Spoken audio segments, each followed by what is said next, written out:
Hi, my name is Abby Rothrock, and I'm so excited to be able to introduce the Katie Lamb. To the class of 2025, Katie is known for many things, from being on the senior superlative ballot for best fashion sense to her dad Peter, who is consistently seen taking photos of her. As well as this, Katie could be one of the funniest people walking the halls of St. Mary's. She also consistently has a smile on her face. Once in the den, a group of us were talking, and as Katie was adding her input to the conversation, she attempted to sit in a chair. However, instead of landing in the chair, she completely missed and landed right on the floor.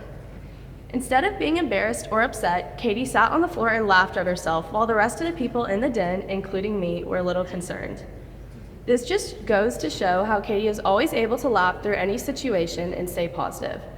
As well as this, Katie is also extremely smart and is often seen helping many people understand AP Chem, AP Bio, and even AP Physics with complete ease.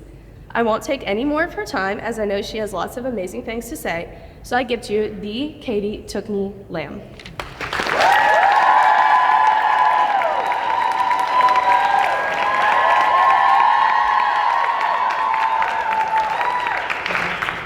Growing up, my hands used to be my favorite part of myself.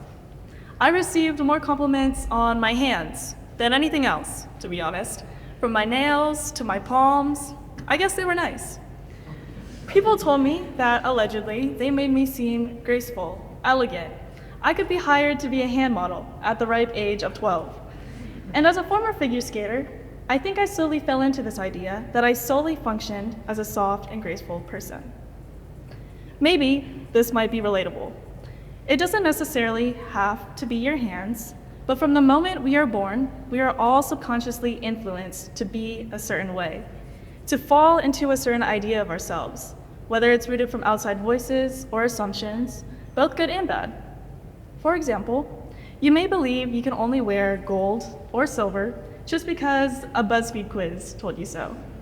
Or if someone told me or told you that you're mean as a kid or something, you may believe it's not who you are to be kind, and vice versa.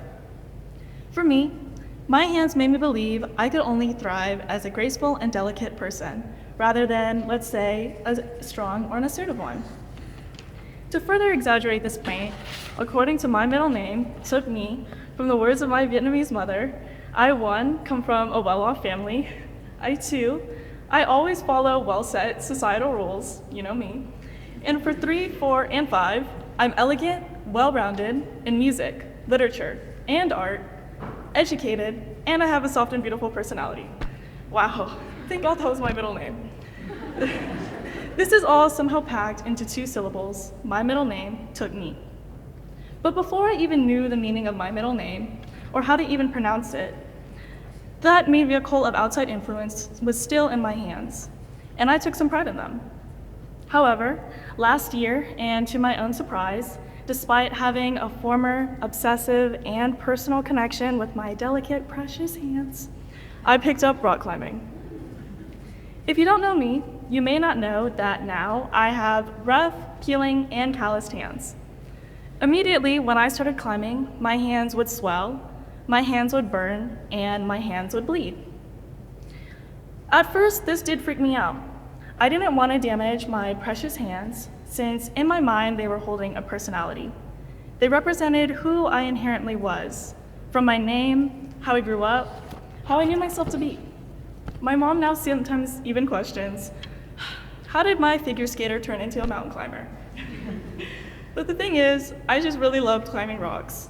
And although it did worry me too to see my hands grow bigger and rougher, underneath the calluses and thick skin of my hands are still the hands that were there before. I didn't lose any part of myself.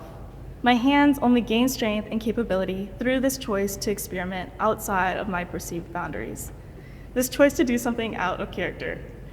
Climbing didn't just teach me that doing something out of character could just make my character better. I also learned that some things never change. Climbing is a sport that, yes, it requires strength and power, but it also requires that climber to balance that strength with grace and control. And apparently, that's something I can bring to the table.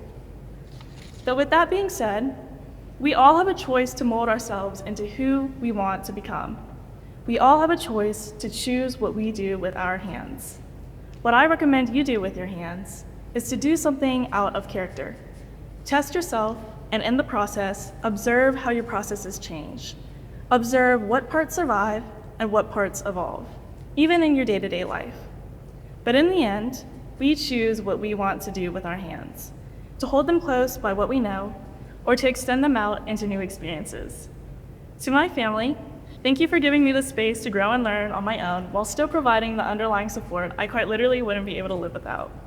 To my class of 2025, thank you for influencing me in all the best ways and allowing me to grow my character with y'all for the past 12 and a half years. There are no other people I would rather grow up with.